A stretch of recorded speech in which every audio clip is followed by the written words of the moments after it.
Unit number 18, Magadhan Territorial Expansion. Objectives. In this unit, we shall outline the territorial expansion of the kingdom of the Magध. This will provide us an understanding on how and why it was possible for Magध to become an empire.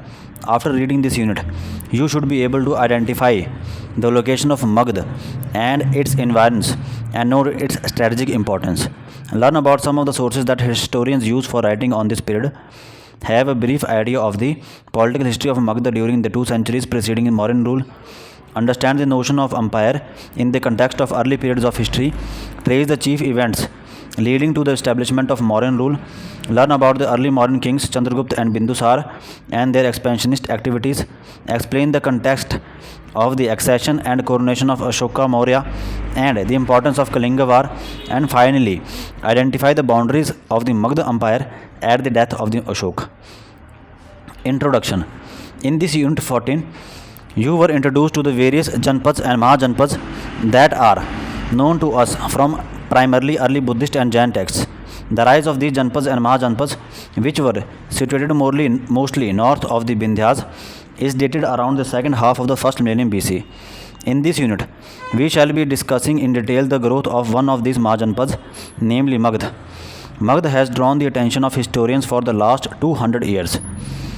This is so because it had become the nucleus of the political power of the well-known Mauryan dynasty.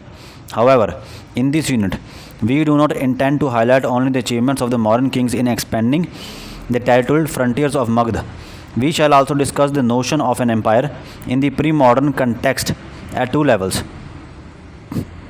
पहला कि various meaning of the term empire, which does not simply mean a territorial vast kingdom, and second है the early Indian notions of state and empire. By discussing these various definitions, it would be possible to understand the various views of scholars on the characterization of the Magadhan Empire, particularly under the Mauryas. So this is the Mauryan Empire. Major rock edicts are in the circles: Yeragudi, Jogad, Sopar, Girnar, Kalsi, Manshera and Sabazgari.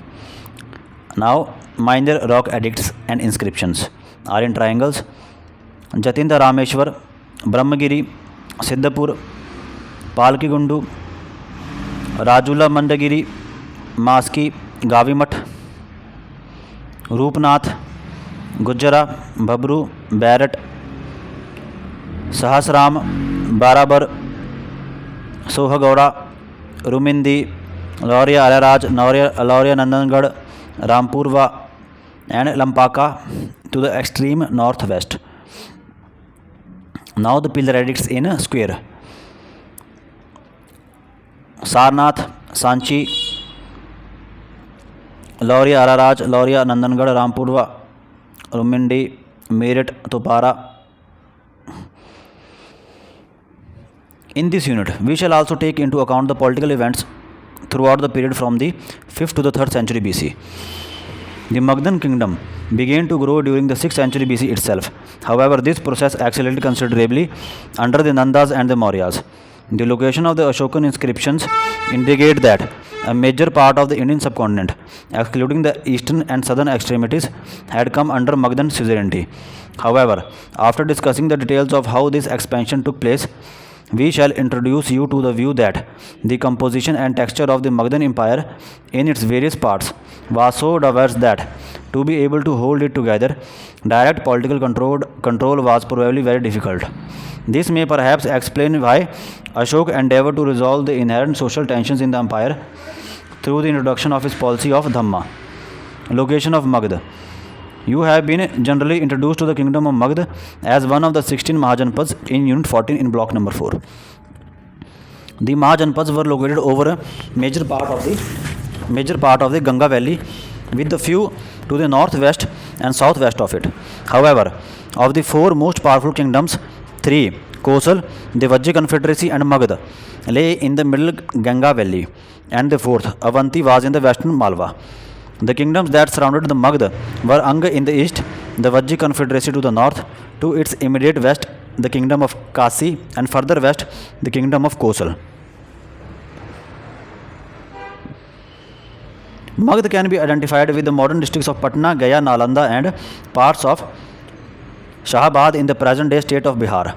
Geographically, Magadh's location is such that it has in its vicinity large tracts of alluvial soil. Interestingly, the earliest capital of Magध, Rajgiri, was situated to the south of the river and not near it.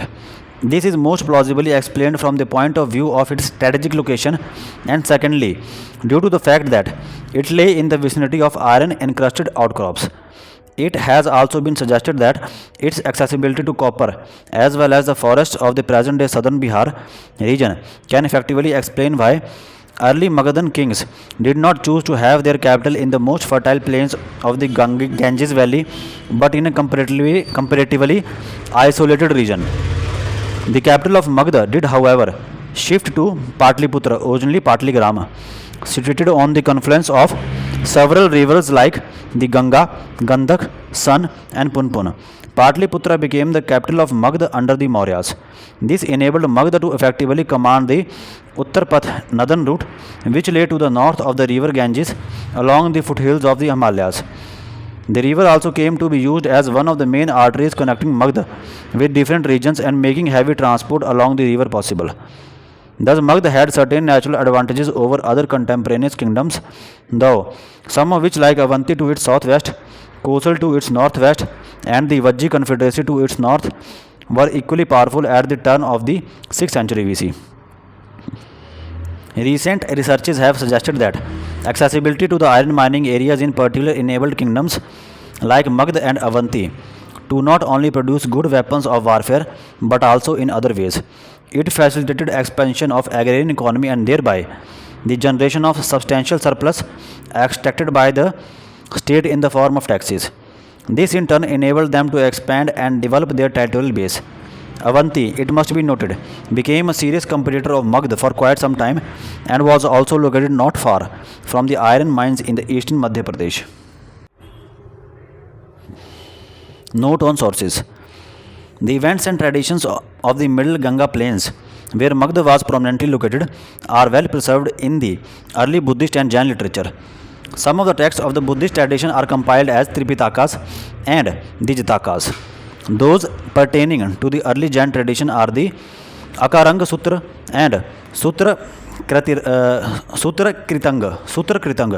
which are considered earlier than the others. All these were, however, written or compiled well after the 6th century BC at different times.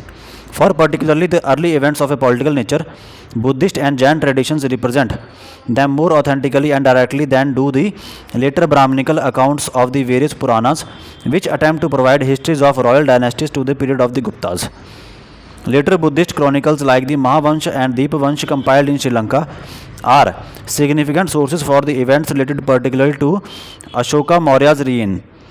These, along with Divyavadan, which is preserved outside India in the Tibetan and Chinese Buddhist sources, not being contemporary to the period under such discussion, have to be used cautiously as they developed in the context of Buddhism spread outside India. Foreign sources of information which are considerably more relevant and are near contemporary are accounts gathered from classical writings in Greek and Latin. These are impressions of travelers who visited India around that time, and the name of Megasthenes, who visited the court of Chandragupta Maurya, is famous in this respect. Megasthenes is, however, known to us only through quotations in later Greek writings of Strabo and Diodorus of the 1st century BC and Arrian of the 2nd century AD. Since northwest India from about the 6th century BC till about the 4th century BC was under the sphere of foreign rule, some of the information of the phase of Achaemenian yani Persian rule and later on the invasion of Alexander comes to us from the Persian inscriptions and Greek sources like Herodotus' account.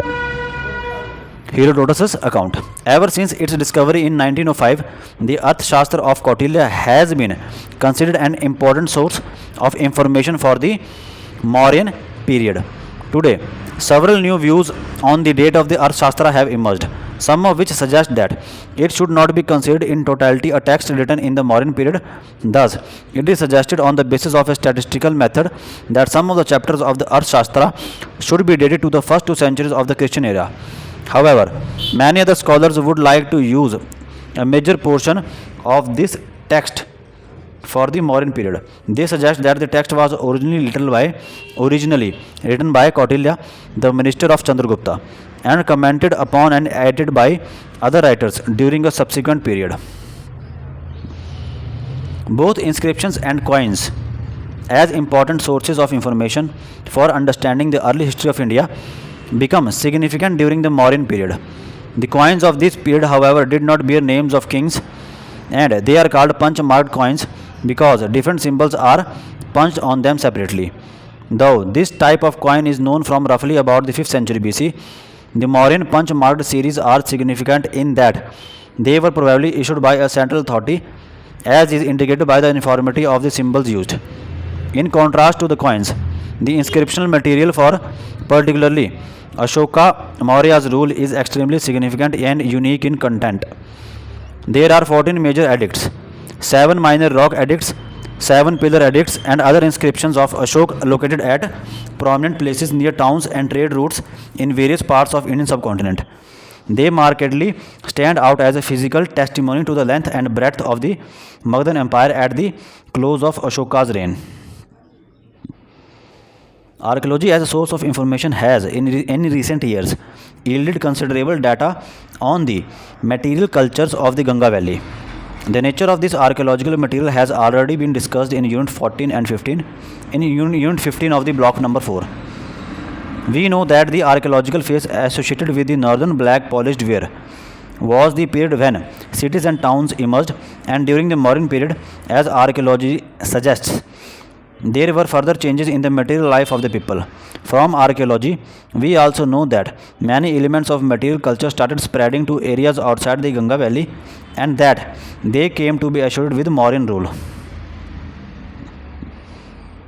Political history of pre-Mauryan Magध. Under Bimbisar, who was a contemporary of Buddha and who, like the Buddha, lived in the 6th to the 5th century BC, Magಧ emerged as a controller of the middle Ganga plains. Bimbisar is considered to be the first important ruler of Magध. With political foresight, he realized the importance of establishing dynastic relations through marriage with the royal house of Kosal. Through this alliance, he acquired a part of the district of Kashi as dowry. He had cordial relations with the king of Gandhar. These diplomatic relations can be considered as a sign of the strength of Magಧ. To the east of Magಧ lay the kingdom of Ang, whose capital Champa, Traditions tell us that Bimbisar was imprisoned by his son Ajatasattu, who is said to have starved him to death. This is reported to have taken place around 492 BC. Internal troubles and the succession of Ajatasattu to the throne of Magಧ did not change its fortune. In terms of expansionist policies, the new Magadhan king followed a decisively more aggressive policy. He gained complete control over Kasi and broke the earlier amicable relations by attacking his maternal uncle Prasenjit, the king of Kosal. The Vajji confederation of people whose Mahajanpad lay to the north of the Ganga was Ajatasattu's next target of attack. This war was a lengthy one, and tradition tells us that after a long period of 16 years, he was able to defeat the Vajjis only through deceit by sowing the seeds of dissension amongst them. His invasion of the kingdom of Avanti, the strongest rival of Magಧ at that time, did not materialize through preparations are said to have been made for it. However, during his reign, Kasi and Vaishali, the capital of Vajji Mahajanpada, had been added to Magಧ, making it the most powerful territorial power in the Ganga Valley. Ajatasattu is said to have ruled from 492 BC to 460 BC. He was succeeded by Udayin 460 से 440 BC. During Udayin's reign, the Magadhan kingdom extended in the north to the Himalayan ranges and in the south to the Chota Nagpur hills. He is said to have built a fort on the confluence of the Ganga and the Son. Despite the vastness of the Magda's territories, Udayin and the 4 kings who succeeded him were unable to effectively rule, and the last of these is said to have been overthrown by the people of Magಧ. Shishunag, a viceroy of Banaras, was placed on the throne in 413 BC. The rule of the Shishunag dynasty too was of short duration and gave way to the rule of the Nanda dynasty handed by the usurper Mahapadmananda. It was during the rule of the Nanda in Magध and the Ganga plains as a whole that the invasion of the Alexander took place in northwest India in 326 BC, often considered the beginning of the historic period in India. The Nandas are therefore often described as the first empire builders of India. It must, however, be underlined that they did inherit a large kingdom of Magध, which they then extended to more distant frontiers. In the later Purana writings, Mahapadmananda is described as the exterminator of all Kshatriyas. It is further suggested that he overthrew all the contemporary ruling houses. The Greek classical writings described the might of the Nanda Empire when they tell us about their vast army, which is said to have consisted of 20,000 cavalry, 2 lakh infantry, 2,000 chariots, and 3,000 elephants. We also have some indications that the Nandas had contact with the Deccan and South India. Their control of some parts of Kalinga, that is modern Odisha, is indicated in the Hathigumpa inscription of King Kharvel, who ruled in Odisha from the middle of the 1st century BC. Some very late inscriptions from the South Karnataka region also suggest that parts of the Deccan may have been included in the Magadhan Empire under the Nandas. Most historians suggest that by the end of the reign of the Mahapadmananda, the first phase of the expansion and consolidation of the kingdom of the Magಧ had taken place. That the northwest was still under various small chiefdoms is attested by the Greek writings describing Alexander's invasion of the Punjab around this time. It is clear, however, that there was no encounter between the kingdom of Magಧ and the Greek conqueror. The Nanda rule came to an end by 321 BC. 9 Nanda kings are said to have ruled, and by the end of their rule, they are said to have become very unpopular. Chandragupta Maurya took advantage of this situation to ascend the throne of Magಧ. Despite all these dynastic changes, Magಧ continued to remain the foremost kingdom in the Ganga Valley. Deeper reasons for the success of Magಧ lay in its advantageous geographical location, its access to the iron mines, and the control it had come to exercise over important land and river trade routes. In the next part of this unit, we turn to take a look at Magಧ as an empire and the Mauryan control of it. Notion of empire. Before we talk of the Mauryan Empire, let us try to understand what an empire means. This is necessary because we often indiscriminately use the term empire in relation to all types of kingdoms or states. Further, we somehow seem to think that ancient, medieval, and modern times were all identical in nature. Obviously, the nature of the British Empire of the modern times or even the Central Asian Mongol Empire of the Middle times could not have been identical with the nature of the Mauryan Empire. There were important differences between the empires in different periods of history, and when we study the history of an ancient empire, it is important that we understand what essential elements constituted an empire. Modern views on definition of empire. Most often, empire is understood to designate a political system which has under central control a vast expanse of territories, not all of which are necessarily culturally homogeneous. The center in this definition is embodied either in the person of the king or emperor or in the political institution which is organized to hold together the territories under one control. The term imperial comes from the Latin word imperium. This indicates relative concentration of authority at the center. The center controls territorial contiguous units which ultimately attain some symbols of common political identity. Generally, the Roman Empire in the ancient world is taken as the classical example to which all others, including the Mauryan, are then compared. This definition, however, should not be understood as connoting sovereign nation states, some of which built vast empires in modern times. The nature of the central authority in early empires was either dependent on the charismatic personality of rulers and leaders and their exploits, and most importantly, their upholding of a certain order of things which are sanctioned by tradition. The common view about the Magadhan Empire of the Mauryans is that it could best be understood as a centralized bureaucratic empire. This kind of an empire was prevalent in other parts of the world as well.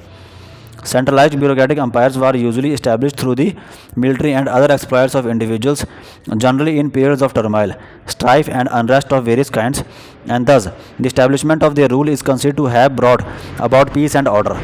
At the same time, It would be natural for such empires to have enemies because in their rise to power they must have either usurped or challenged various interest groups. In new territories, this policy of aggrandizement nurtures animosity.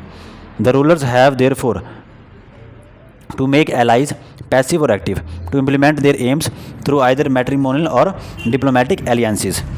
In terms of political goals, such empires visualize a unified centralized polity in which decision making is monopolized. This means that they replace earlier traditional or local tribal authorities. In the rise and success of such empires, geopolitical factors are usually said to have activities, said to shape their activities. It was absolutely essential for such empires to be able to mobilize various resources, those of economic raw materials and manpower in particular. For active political support, these empires were usually dependent on urban economic, cultural, and professional groups, and in a passive sense, from the wider social strata of peasants and urban lower classes. Recruitment from upper class groups ensured the proper functioning of administrative bodies.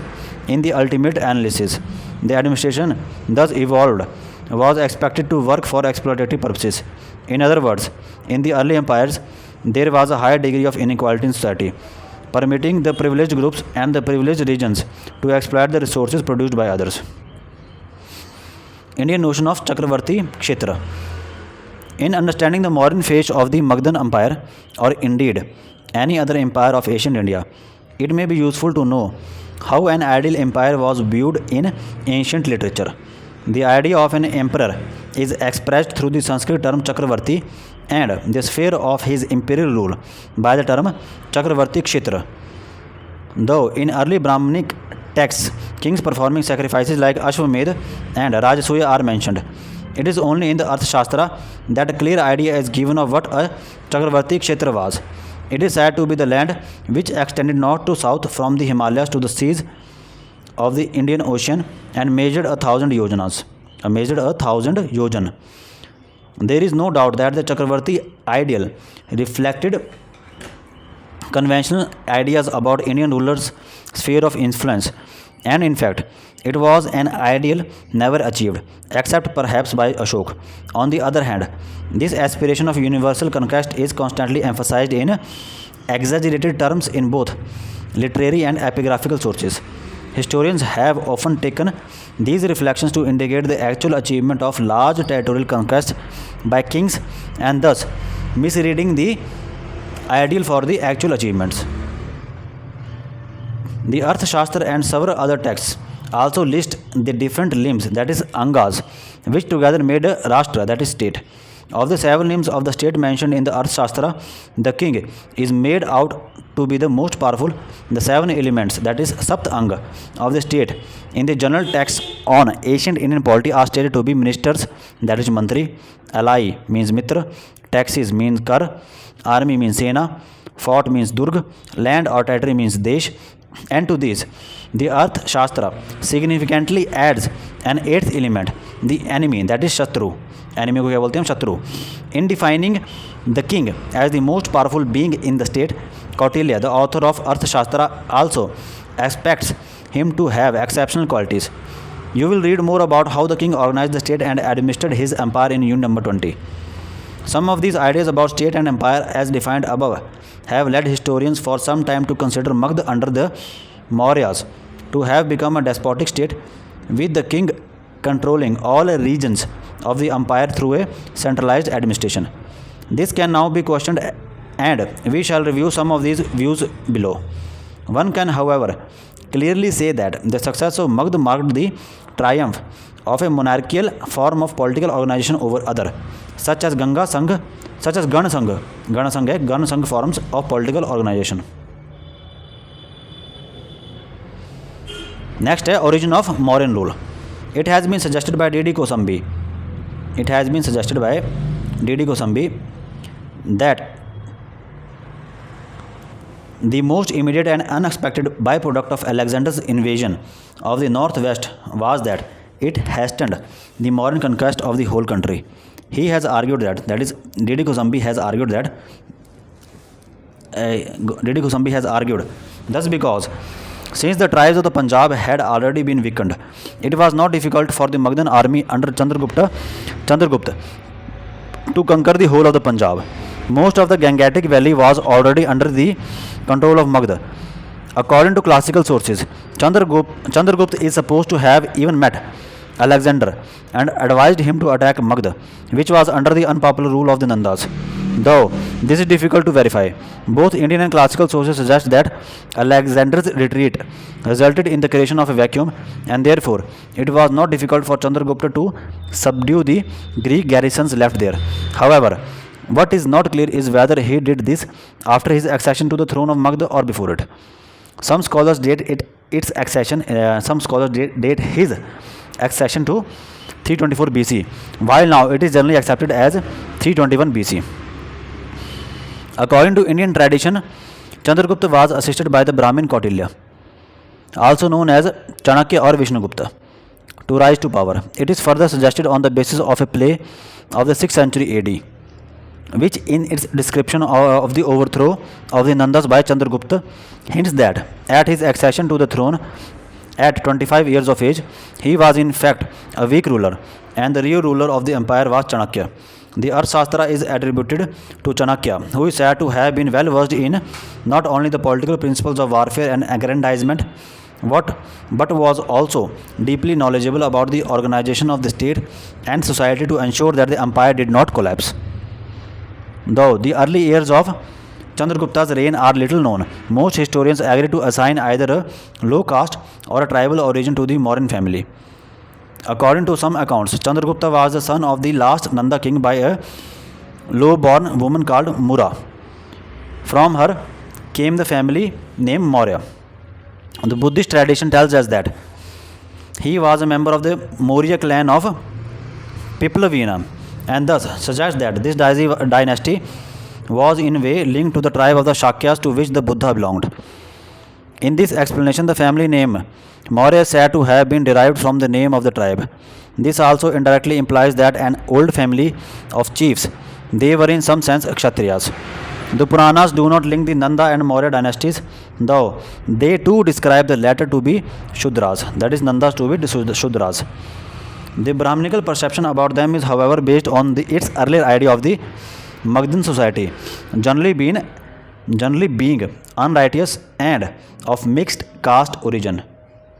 The classical sources which know of the last Nanda king also do not link these two dynasties, though Chandragupta, known to them as Sandrakotas, is described to be of low origin.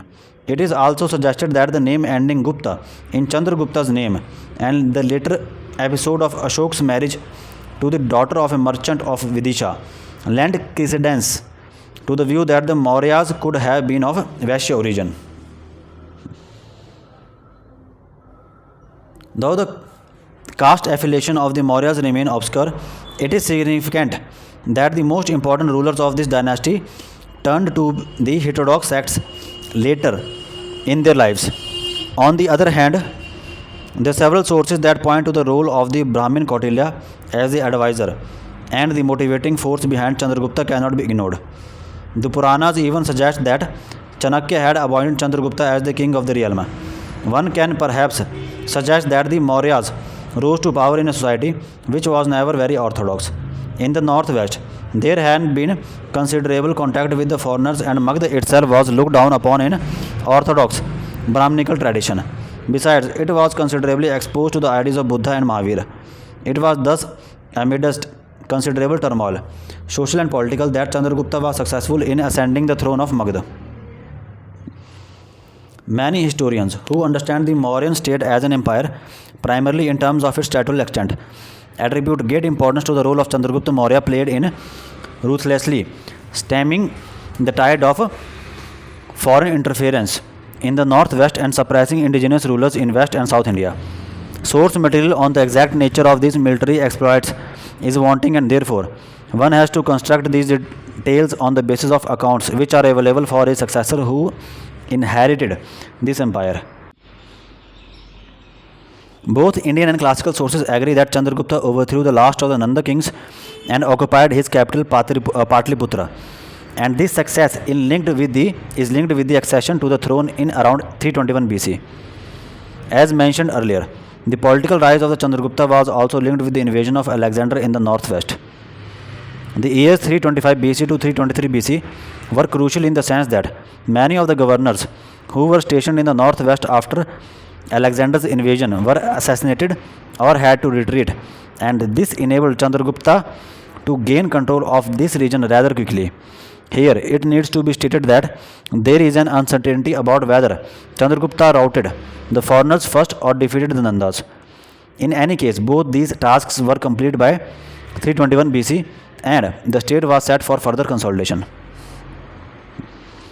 One of the first major achievements of Chandragupta Maurya on the military front was his contact with the Seleucus Nicator, who ruled over the area west of the Indus around 305 BC. In the war that ensued, Chandragupta is said to have turned out victorious, and eventually peace was established with the Greek viceroy in around 303 BC. In return for 500 elephants, Seleucus gave him eastern Afghanistan, Baluchistan, and the area west of Indus. The satrapies thus called were Arachosia, Peloponnese, Aria, and Gedrosia. A marriage alliance was also concluded. Further, Seleucus sent an ambassador called Megasthenes, who lived in the court of Chandragupta for many years.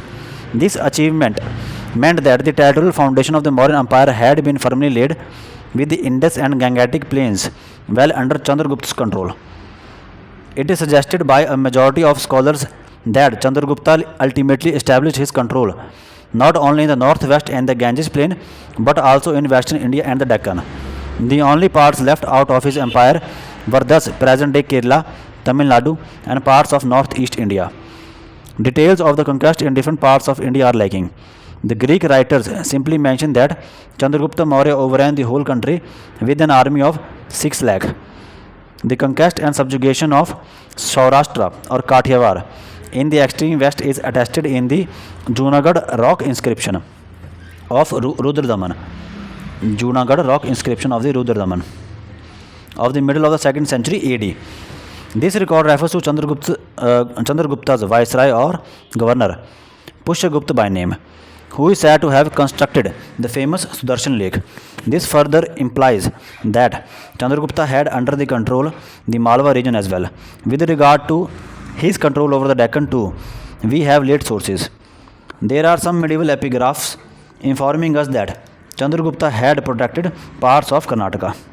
The Tamil writers of the Sangam text of the early centuries AD made allusion to the Mauryar, which is said to refer to the Mauryas and their contact with the south, but this probably refers to the reign of Chandragupta's successor.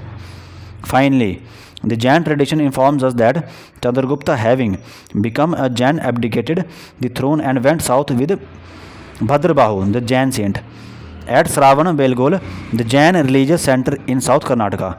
He spent the rest of his life and died in the orthodox Jain way by slow starvation. Bindusar, the son of Chandragupta, is said to have ascended to throne in 297 BC.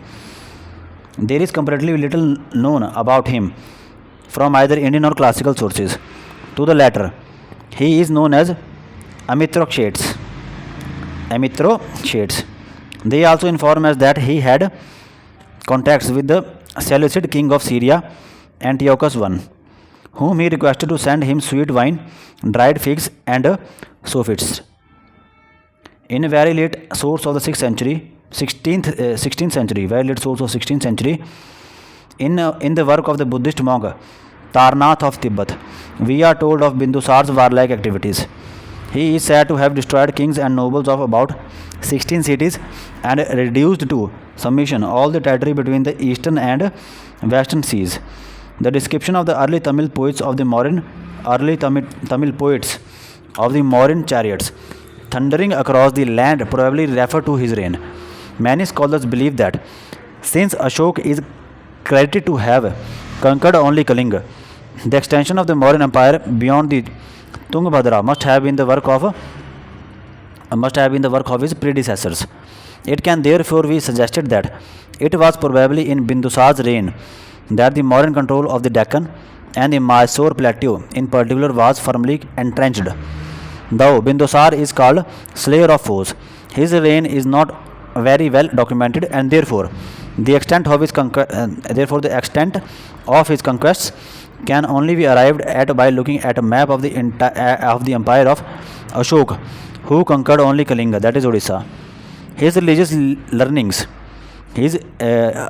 leanings are said to have been towards the Ajivikas. Buddhist sources suggest the death of Bindusar around 273 to 272 BC. After his death, there was a struggle for succession among his sons for about 4 years. Ultimately, around 269 to 260 BC, Ashok was crowned Bindusar's successor. Ashok Maurya. Ashok Maurya. Till about 1837 AD, Ashok Maurya was not a very well known king. In that year, James Prinsep deciphered a Brahmi inscription referring to a king called Devanampiya Piyadasi, beloved of the gods. This was compared with what was known from the Sri Lankan chronicle Mahavamsha, and then it could be established that the king of the inscription was indeed Ashokan Maurya. The fame of Ashok is due to the fact that he turned away from war and tried to establish a system of rule based on the principle of Dhamma. Below, we discuss some relevant details of his early life, the Kalinga War, and the extent of the Mauryan Empire during his reign. The Kalinga War.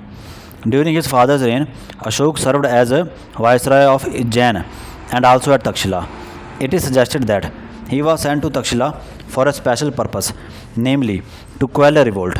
After being successful at Takshila, the Buddhist sources tell us he was sent to Ujjain as a viceroy. The events in his personal life here, like his marriage to a Vidisha merchant's daughter and the birth of their two children, Mahinda and Sangamita, are said to have had a great influence in turning Ashok towards Buddhism. Many of the details about his early life come from the Buddhist chronicles, and therefore certain ambiguities in them cannot be denied. About the accession of Ashok too, there are several versions, but there is some general agreement that he was in fact not the crown prince, that is Yuvraj. Therefore, he was involved in a struggle against other princes before he ascended to the throne. His portrayal as an extremely wicked king before his conversion to Buddhism is undoubtedly exaggerated in Buddhist accounts so as to enhance his piety as a Buddhist. It is necessary to point out that though Buddhism played a significant role in Ashok's later life, one has to discount those versions that depict him as a fanatic or bigot. An idea of the king's personality and beliefs comes through more clearly from his many inscriptions in which his public and political role are both described. They also suggest his conversion to Buddhism to have taken place after the Kalinga War. Though Ashok's predecessors had intruded into the Deccan and south and perhaps conquered parts of it, Kalinga, that is the present day state of Odisha, still had to be brought under Mauryan control. It was of strategic importance as it controlled routes to the South India both by land and sea. Ashok himself, in Rock Edict 13, describes his conquest of Kalinga, which is said to have taken place 8 years after his consecration, around 260 BC. In this war, the Kalingans were completely routed, and 100,000 were slain, and many times that number died. Though on the battlefield Ashok was victorious, the inscription goes on to describe his remorse, which then ultimately turned him towards Dhamma. A policy of conquest through war was given up and replaced by a policy of conquest through Dhamma Vijaya. This was meant to work both at the state and personal levels and totally transform the attitude of the king and his officials towards their subjects. Magda at Ashoka's death. The location of various rock edicts and pillar edicts through which Ashoka preached his policy of Dhamma gives us a fair idea of the extent of the Magda Empire during his reign. There are 14 major rock edicts, 7 pillar edicts, and some minor rock inscriptions which give us this information. The major rock edicts are located at Shahbaz Garhi and Manshera near Peshawar, Kalsi near Dehradun, Sopara in Thana district, Girnar near Junagadh in Kathiawad, Dhauli near Bhubaneswar, and Jogad in Ganjam district of Odisha. In Karnataka, the minor rock edicts appeared among other places at Siddhapur, Jatinga Rameshwar, and Brahmagiri. Other minor rock edicts are found at Roopnath near Jabalpur in Madhya Pradesh, Sahasaram in Bihar, Bharat near Jaipur in Rajasthan, and Maski in Karnataka. The pillars bearing Ashoka's inscriptions are found in Delhi, originally located at Topara near Ambala and Meerut, Kausambi in UP, Lauria, Araraj, Lauria, Nandangarh, and Rampurva in Bihar, Sanchi near Bhopal, Sarnath near Banaras, and Rumindi in Nepal. The exact location of these sites is indicated in the map attached to this unit and gives a clear idea of the large territorial spread of the empire under Ashoka. The placement of the edicts also highlights the care with which they were located on important trade routes linking river and road traffic. Therefore, as suggested by recent writings on the subject, access to raw materials appears to have been the main motivation, particularly in controlling the peninsula. The edicts also describe people on the borders of the empire, and this confirms the delineation of the empire noted above. In the south are mentioned the Cholas, Pandyas, Satputras, and Kerala Putras as people living outside the Mauryan Empire. Inside the empire too, there were people of diverse origins and diverse cultures. For example, in the northwest are mentioned the Kamboj and Yavanas. They are mentioned along with other peoples like the Bhojas, Pitinikas, Andhras, and Pulindas, who can be located in parts of western India and the Deccan. Apart from studying the locations of Ashoka's edict on a map, the exact extent of his empire can be ascertained to some extent by distinguishing the conquest territories, that is Vijita, and royal territories Rajvishya from the bordering territories Pratyanta. Just as the territory of the Seleucid king Antiochus II lay outside his empire in the northwest, so were the territories of the Cholas, the Pandyas, the Kerala Putras, and the Satyaputras are also the island of Sri Lanka outside his empire in the south. In the east, the empire of the Mauryas seemed to have included North and South Bengal. The Magadhan Empire thus reached its greatest territorial expansion under Ashoka. However, simultaneously, there was also a conscious attempt to end all wars in his empire. The extension of the principle of non-violence to state policy was a unique experiment that was never repeated in the annals of the political history of India. Often, in writings of different historians, Ashoka has been idolized as a benevolent despot. This tends to overlook the more enabled Ashoka to ideologically control a vast empire, which otherwise would perhaps have been difficult to rule.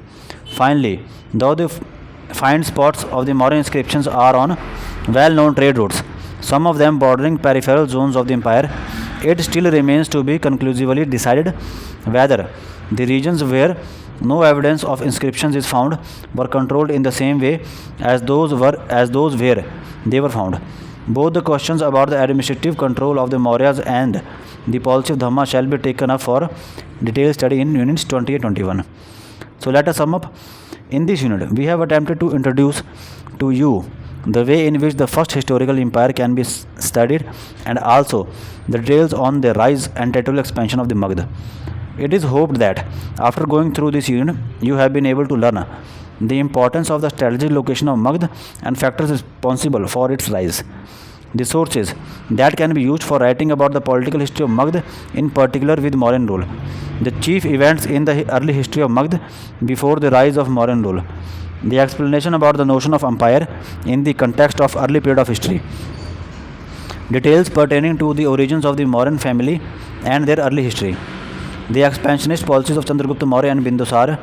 Issues surrounding the accession of the Ashoka Maurya and his activities up to the Kalinga War, and the extent of the Magadhan Empire at the death of Ashoka. Aggrandizement का मतलब होता है aggression, autocratic होता है an absolute ruler whose authority is unchallenged. Benevolent despotism होता है good or benign ruler but who exerts absolute control. चक्रवर्ती क्षेत्र the sphere of influence of a Chakraborty or universal emperor. Confederacy होता है league or alliance of states. Contiguous होता है adjacent और adjoining each other. धम्म या धर्मा होता है literally universal order, but in its use in Ashokan inscriptions it is translate to mean piety. Satrapy या satrapies का मतलब क्या होता है? A term originally derived from an old Iranian institution, it refer to the provinces into which an empire was divided and which were placed under the charge of satraps. Saptanga होता है seven limbs और parts. Sophist a philosopher literally one man to deceive. Surplus तो पता ही है। उत्तरपथ होता है northern route usually referring to the land route running along the foothills of the Himalayas. Yojana is the unit of measurement in ancient India.